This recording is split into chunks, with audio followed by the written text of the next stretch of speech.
For his reaction to this report, we're joined now by Peter Wertheim, the Co-Chief Executive Officer of the Executive Council of Australian Jewry.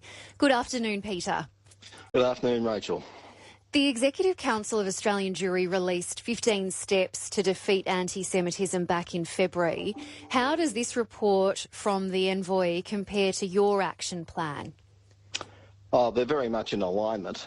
There are large areas of overlap in the action items in the Special Envoy's plan and with our own plan, so that they align not perfectly but very neatly. And those areas of overlap, in our view, are the ones that require the most urgent priority.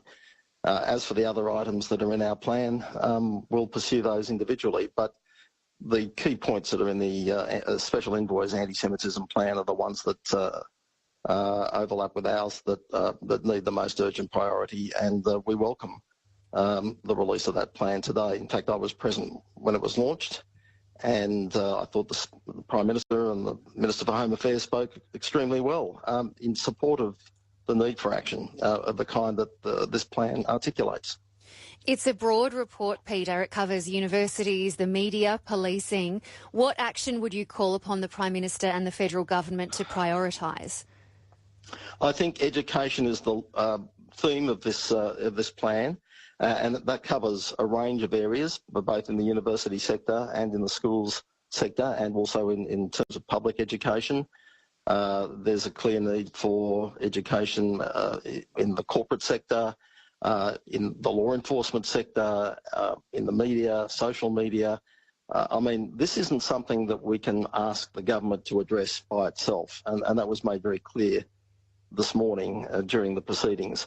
This is something that needs a partnership between government and different sectors of society at large, because the problem doesn't stem from the government. It stems from things that are going on within society itself more broadly.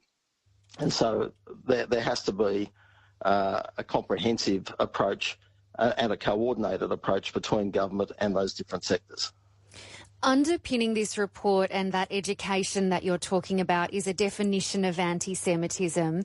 What is anti-Semitism, and are you satisfied with the way this report defines it?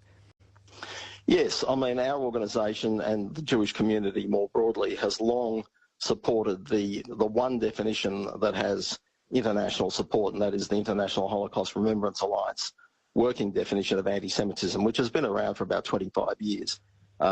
And it is the only form of definition. It's not an exhaustive definition. It gives illustrative examples. It is not legally binding. It does not purport to criminalise or proscribe any form of speech. It's a tool to assist media and government and anyone engaged in public life to deal with and understand and identify anti-Semitism when it occurs in their sector. It has the overwhelming support of Jewish community organisations, not only in Australia but around the world, and it is the only one that has official government endorsement both in Australia and in other like-minded countries.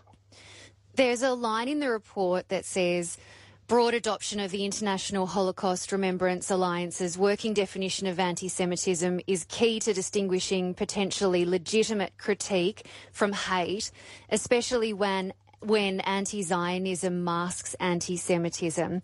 Is it possible to be anti-Zionistic without being anti-Semitic? It depends on how you define anti-Zionistic or anti-Zionism. I mean, Zionism is a political movement. It is underpinned by certain beliefs. And of course there can be debate about any belief system without necessarily lapsing into hatred. But too often it does become a mask for the promotion of hatred, sometimes more overtly.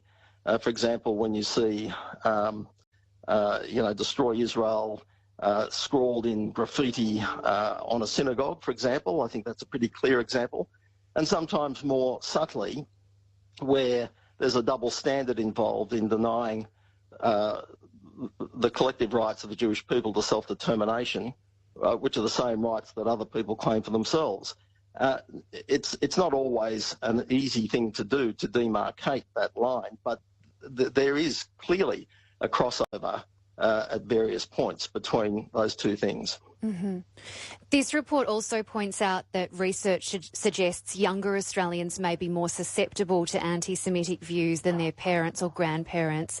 Are you satisfied, Peter, with the way this country remembers the Holocaust and honours its survivors and descendants? I am overall, yes, but there's a lot more to the picture than just Holocaust education and commemoration of the Holocaust. There's got to be a lot more to that sort of education than just focusing on the Holocaust, as important as that is. I mean, anti-Semitism has a long history in both Western and Islamic civilizations, and it is deeply embedded in the cultures of both. It takes different forms in those different cultures, and it shape-shifts over time. It's had a religious form at various times of history. In the 19th and 20th centuries, we saw all too clearly how it took on a form disguised in the pseudo-science of racism. And more recently, it's taken an ideological form, which is the one you asked me about a moment ago, where what might be regarded as ordinary debate about a particular belief system or a particular government's policies or actions morphs into a demonisation and a hatred directed towards a particular people. So this is not an easy phenomenon to define. It's a protean. It's of a protean nature, and so it changes its form over time to meet different requirements. Mm-hmm. And of course, sometimes those requirements are completely contradictory to one another. If you go back far enough into the early 20th century, Jewish communities living in Western societies were demonised as Asiatic aliens, and racism was directed against them on that basis. And today, more often than not, Jewish people are demonised as white colonialist settlers. There's no logic, there is no reason, there is no rationality attached to any of this. This is really springing from people who act out their own inner demons in a way that they think is socially acceptable, and that's why you get the sort of behaviour we saw in Melbourne over the last week. There's no rationality to it, and there's no point trying to find a rational basis to it, because there is none.